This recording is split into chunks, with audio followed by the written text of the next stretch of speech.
Now the Dodgers are just a bunch of Where douchebags. the fuck are they getting the money? Douchebag for I that. hope he falls down Fuck. stairs. Yeah, I hope he goes somewhere like the Angels to just die. If that actually happens, Dean, that would be insane. Moving on, we did promise we were going to talk a little bit about the MLB free agency. There is still a ton of more players on the market to sign, so we're going to continue to keep everybody posted with that. But we will, for the time being, speak about the players who have signed. I'm going to give it a little bit of a rundown. Obviously, the big one was Juan Soto to the Mets, over $765 million, which has the potential to get to $800 million. Second largest contract was Max Fried. The Yankees punched back a little bit here in the New York battle. They got Max Fried for an 8-year deal. Overpaid for him a little bit, who was a little injury prone, but they needed to get him. They needed to overpay, especially when Boston was in on it. And then you had some mid-level guys. Willie Adames went over to the San Francisco Giants. Blake Snell went full trader mode on the Giants and went to the Dodgers. Douchebag for I hope that. he falls down Fuck. stairs. Yep, fuck you, Dodgers too. Evaldi stood with the Texas Rangers. He loves it there. He was playing really well there. They gave him a nice contract. He deserved it. Severino, probably one of the biggest surprises of MLB free agency. The Oakland Athletics, soon to be the Las Vegas Athletics, gave him a bag. um, for anybody who doesn't know, MLB does need a floor. They don't have a cap, but they need a floor. Yeah. Oakland needed to get there. They still need to get there, but this was one of the big signings for them, $67 million to Luis Severino. A few others in there. The Mets signed Clay Holmes, Frankie Montas to try and pull out their pitching styles. They're actually going to try to get Clay Holmes to become a starter, which, Bad decision. if anybody in the world saw how he pitched for the Yankees, please, for the love of God, don't have him as a starter. You're lucky if you have him as a setup guy. Yeah. Nonetheless, I wish him the best on the Mets, and I wish the Mets fans the best. Some other notable ones like an Aroldis Chapman who signed a 1-year deal with Boston. Kyle Higashioka and Travis d'Arnaud, two catchers in the league, signed their respective deals, one with Texas, one with the Angels. And then just a couple of other, low leverage guys. The big story has been there's been quite a few big trades in the MLB over the last couple of weeks within free agency. One of them being today, which was Cody Bellinger going to the New York Yankees. This was in the works for quite some time, especially after the second trade that I'm about to mention, Kyle Tucker being traded from the Houston Astros to the Chicago Cubs. They clearly wanted to shed some cap with Bellinger. So they want to sign Tucker, which would be a huge deal here. The Astros, they have never signed somebody for over 6 years in their life. So they weren't going to start with Kyle Tucker, which is No. why they had to trade him. And then the third other trade was Devin Williams coming over from the Milwaukee Brewers on a 1-year deal, but the Yankees are hopeful to sign him to the New York Yankees. One of the best closers in the game. You're going to have a hell of a 1-2 punch there. And then not to mention the Yankees did sign Jonathan Loáisiga. So hopefully they're hoping for a 7-8-9 punch with Loáisiga, Weaver, and then Devin Williams. Maybe it works out, maybe it doesn't.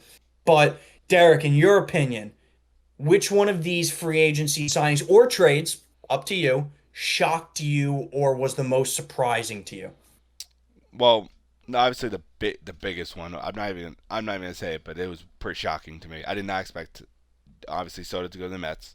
That's number one. Mm-hmm. But putting that one to the side because I think that shocked the entire world. Honestly, the most shocking to me, even though it was a trade, I was not expecting Devin Williams to get traded to the Yankees. Yep. That, as a Yankee fan, that's a huge trade. He's a great closer. I did not expect Milwaukee to give him up. I understand he's on an expiring contract, but he still is one of the best closers in the league. And you are still a playoff team. I don't see why. Obviously, you got a good amount for the trade. You got what you wanted out of the trade, I guess.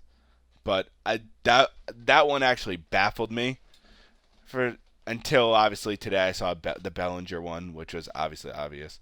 But that's trade wise. Signing is Severino. Yeah. I obviously Yankee fan. He was a Yankee. I love Severino. I've always loved him. He's a great pitcher. But it just shocks me because he's on the older side. He's also battled a lot of injuries in his career. Yep. for a new rebuilding team to sign Severino 3 years. It's 67, correct? Yep, 3 years, 67. That's a lot of money for it at is. his age. That's a lot of money. Good for him. I'm happy for him. But as a Yep. team, it's just a high risk. Very. As Derek mentioned, he was on the Yankees. One of my favorite pitchers of all time. He's right up there, 1-2 with Masahiro Tanaka for me personally. I don't want to get too much into it. Always loved him. He was a dynamic pitcher, as Derek mentioned as well. He had a lot of injury problems with throughout his career, whether it be his shoulder, whether it be Tommy John, whether it be his back. He had a very good bounce back year with the Mets, consistent. The biggest thing with Severino was always his fire. He has that on the mound. He plays with a lot of emotion, which is great to see for pitchers nowadays. Yeah, it's pretty shocking. The Oakland A's, out of all the teams in the league, to shell out that type of money for Severino, pretty crazy to see. In terms of the Devin Williams trade, I think it was a similar situation to like the Houston Astros with Tucker. They weren't going to sign him clearly, so they wanted to get something for him. And if you watched a podcast that Devin Williams was on this past week, he was fully expecting to go to the West Coast. Apparently, there was a trade in place with the Dodgers, but the Yankees swooped in last minute Thank you, God. and got him from the Dodgers. I think it's safe to say the Dodgers are public enemy number one in Oh baseball. yes, yes, 100% agree. It was the Yankees for, let's say, 30 years, but now the Dodgers are just a bunch of They're douchebags pissing with me off. deferred money, signing everybody and their mothers to the contract. Their lineups are just completely insane. It's kind of pissing me off at this point. No, it is. It is. And on that note, my most shocking signing was Blake Snell. I personally thought he was going to be a perfect fit for a team like the Yankees or the Mets on the New York side, or I thought the Giants would give him a nice bag too and for him to stay there. But no, he went to the Dodgers. They gave him some more deferred money. He got paid. He got paid 5 years, 182, but it just pisses me off that the Dodgers just it seems like Where the fuck are they getting the never money? That's my they question. have a never-ending supply of money. I, Maybe they're embezzling from Otani. I think that's what they've been doing. Otani's been making the bets and sliding it. Or the Japanese prime minister over here is just sending cash checks over to the Dodgers saying, "Get everybody. I want my mans to get as many championships as possible." Either way, it's annoying as fuck. And correct me if I'm wrong, one of the biggest signings still hasn't happened yet, in my eyes, is Roki. He hasn't signed yet. He is not. And that's, in my eyes, the biggest signing. Yeah, so getting into some of the free agents that are still out there, you're right. Sasaki is still out there. There are multiple teams in the hunt for him, as per Jeff Passan, who, for anybody who doesn't know the MLB sports world, his word is God. Nothing happens until he tweets it.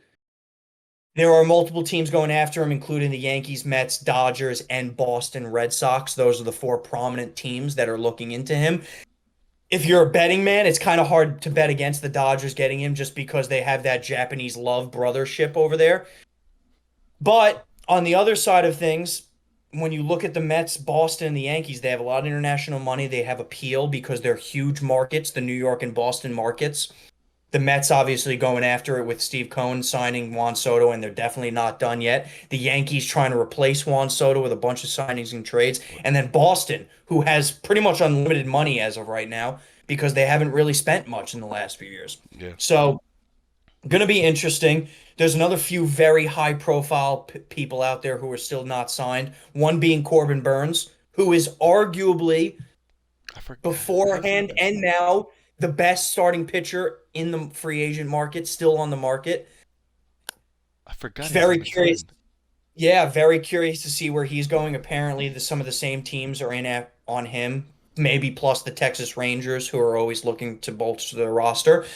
Then you have a lot of prominent first basemen. You have Paul Goldschmidt, who's definitely on the older side, 38 years old. You have Pete Alonso, who is supposed to be getting a nice sized contract. Right now, from what we're hearing, it's between the Mets and the Yankees. Curious to see where he goes. I'd be kind of shocked if he doesn't re-sign with the Mets, but we'll see. Same thing on the first base side. You have Anthony Rizzo, once again, like a Goldschmidt on the older side, probably just for defensive prowess and a little bit of veteran presence. And then you have Christian Walker, I who's the want him so one bad. guy that people are still looking for on the first base side. He's looking for around a 3, 4 year deal, who is at the aforementioned teams that I mentioned. So there's a lot of free agency to go left. Still some high profile people, as I've mentioned. Going to be very curious. See, not to mention, I didn't even mention, my bad, Teoscar Hernandez, which is probably the best outfielder left on the market. God willing, he doesn't go back to the He's going to the Dodgers. Dodgers. He's going.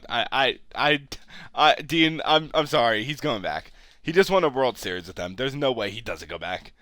We'll see. And then another prominent free agent who's still out there, Gleyber Torres, who we'll see where he goes. Personally, I hope he goes somewhere like the Angels to just die. But that's my biased opinion. I'm not going to get into it. Derek, going to open up the floor to you. Out of the free agents I mentioned, pick your top two. Where do you think they're going? Okay, top two. Okay, I'm gonna go Corbin Burns first. Okay. I'm. I do think Corbin's gonna go to Boston. They have a lot of money. It's not like they're a bad team. They are a good. They're a good team. They have a lot of money to spend. I do see him going to Boston. They're another team is Texas, because Texas is a very very good team who has good pitching. Correct me if I'm wrong. DeGrom is still there, DeGrom is still there. And coming they back. just Valdi. Just resigned Evaldi, so having Evaldi, DeGrom, and Corbin Burns, three. Not not to cut you off, but not to mention two good rookies in Rocker and at Leiter. Yeah, though that as a pitching staff in general would be absolutely insane. If Texas Yep. is able to pull it off, I think the top two teams to get him is Boston. I do think Boston will get him, but the best fit is Texas. If you get what I'm saying. Yes, I do. So obviously, one thing I will say, rookie, that stupid fuck is gonna go to the fucking Dodgers. I just know it. It's gonna upset me. I just know it. Uh, I do think I think it's gonna shock the world. I do think Pete Alonso is gonna go to the Yankees. I don't know why. I just don't. It could be seen like from an outside perspective. I don't think he's happy in New York, in well that side of New York. So I do see him jumping across the not technically jumping across the pond to the AL. If you get what I'm saying. Just say crossing the boroughs, Well, you idiot. all right, crossing the boroughs to go to the Yankees. And it would be a good fit for him because we do need a first baseman. He's a very Yep. great hitter. Well, he's a great hitter. The only problem is he's like Judge. He strikes out a lot. So it would be a great fit for hitting aspects. Obviously, short porch on both sides. He'll hit a lot of home runs. So it will be good for him. So those are my two. That's it. Okay. Cool. I will go into my two. One of them is going to be very surprising. Okay, let me hear it. The other one is going to be not so much. I'm going to start with the not so much. Alex Bregman, who is still on the market. I am going to say he is going to sign a deal with the New York Mets. I think the Mets deeply need a third baseman. I think it would be a perfect fit for him to protect Soto in that lineup. To go out there and protect your investment that you just spent 765 fucking $1 million on. And I think it would just be a match made in heaven. The Mets have been looking for a third baseman for quite some time now. Brett Beatty has not worked out. They've had a lot of stop gaps there at third base. I think solidifying that position for the next 5, 6 years, whatever they would sign Bregman to, would be a very good signing for them, especially in their lineup, which does have a few holes now, assuming Pete Alonso doesn't come back. So I think it would be a very good match for them. On to my shocking one, Let me hear it. Mr. Sasaki. I am going to say he is going to be a New York Yankee. What you just said is one of the most insanely idiotic things I have ever heard. God, if God, Yes, yes, yes. It is a slightly biased view, but I do have a couple of very prominent points to all right, let make me hear this. I on need the why best. the first and foremost of it, the Yankees, out of all the teams that are involved on him, had the most international money. That's a big factor here. right? The kid's young. He's going to be looking for a lot of money. I think, I hope he goes after the money. Number two, this is where it gets a little weird. His favorite player was Masahiro Tanaka. So I think if the Yankees get him to a table with Masa at the tables,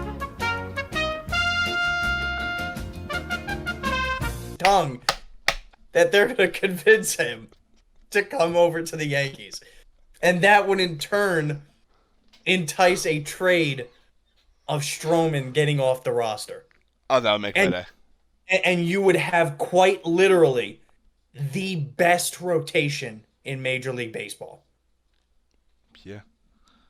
with Cole, Fried, Sasaki, Rodon, and Heel probably moving Schmidt to a six pitcher or him to the bullpen. Now I have a question. Do you say we, God forbid, get rookie? Yep. Do you think there's a possibility of also getting Corbin, or you think that'll be out of the picture if you get rookie? Absolutely not. I don't even think Corbin's on the table for the Yankees. I think he would cost too much. I actually loved your pick with Boston because they do have the most money to spend. I thought earlier in the offseason it was going to be the Mets. Then they signed Frankie Montas and Juan Soto, and then they're apparently trying to do Clay Holmes to be a starter. So I'm not sure they're in the starter market. I think Boston is the likely scenario here for Corbin Burns just because they have the most money that they can give him. If not Boston, I was actually even going to say maybe he goes back to the Orioles, but I'm not sure the Orioles are willing to spend out that type of money. No. That being said, if the Yankees don't get Sasaki, which is there's more of a likely chance they don't. This was my bold pick. I think they're not going to be signing any more pitchers for that matter. I think they're going to then so focus solely on hitting, which is where they should because that's where the most holes are in their team. But that was my bold pick. I thought I should give a bold one out there for my love of Tanaka, that beautiful man. I wish we won a World Series for him. He deserved it. But my God, get him at the damn table. Have him. That would be if that actually happens, Dean. I would. That would be insane. I didn't. That's one thing I didn't know. He was a Masahiro Tanaka fan. He is. It was his idol as he was a teenager growing up watching Tanaka because people forget Tanaka was extremely successful in the Yankees. He was. One of the best postseason pitchers of all time. Not only on the Yankees, but of all time. The only issue is it's kind of hard to beat the bid that the Dodgers can give, right? They're going to put Ohtani at the table. They're going to put their World Series championship And at the Yamamoto. table and Yamamoto, and they're going to say, "Do you want to go win another one?" And it's going to be challenging for any team to beat that. No. It sucks, Yeah. but it's going to be challenging. I really hope like this as like in such time we end the podcast and I see the news Yankees sign rookie. I'll cry. I'll just fucking cry. You never know, man. Yeah, You never. I guess you're right. But there's one question I want to speak about baseball. First baseman wise, the Yankees are obviously going to be short on. If there was a certain first baseman you would want, who would it be? Yeah. I'm going to start off by saying I don't want Pete Alonso. I think the Yankees over the last few years have gone towards the trajectory of getting high-powered guys who strike out a lot, and it's been proven year in and year out that it does not work. Mm-hmm. Also, Pete Alonso is not a great defensive first baseman. He's getting better, but he's not great. And the Yankees were almost last in the league in defensive woes last year. So you need to shore up more defensively if you're going to have any sort of chance at beating a Dodgers or a Mets or an Atlanta or a Padres in the World Series. Yes. That being said, on the first baseman side, I do think the best fit would be a Christian Walker. However, from the reports, he's asking for quite a bit, man. He's asking for 4 years at like $100 million. What? And while the money's not crazy, the guy is 34. The guy does strike out a lot. It's the issue with this free agency class on the first baseman side is there's not that go-to guy that is an absolute stud like it was like Freddie Freeman like it was with Matt Olson. There's nobody like that in this class. You're going to have to just do a stopgap and make it for the best. So if I'm the Yankees, I would try to side on the air of defense. Maybe sacrifice the bat a little bit and go defense. I've heard reports that the Yankees are looking into Paul Goldschmidt. Not the worst in the world. The guy is 38, but if you can get him on maybe a 1 or 2 year deal at a cheap price, he's still great defensively. And who knows, maybe he could give you 25, 30 homers at a 230 average. You never know. Yeah, But my opinion, side on the go for the defense because that's where it's needed. that's fair enough. And correct me if I'm wrong. One of the best defensive first basemen would be uh, Goldschmidt, correct? It Technically. would it would be the only issue is he's really declining pretty fast and like I said he is getting old. Look, like I said, it wouldn't be a horrible signing. It just can't be for more than 1 or 2 years. Like a Like if 2 year deal. 2 year deal at like 35 million, that's fine. But Yeah. if you offer him any more than that, you're just absolutely out of your mind. If we, let's just say we offer more than that, we snipe Cashman. Yeah. Yeah. All right. All right. Well, that was great talking about baseball. Obviously, for like the baseball talk.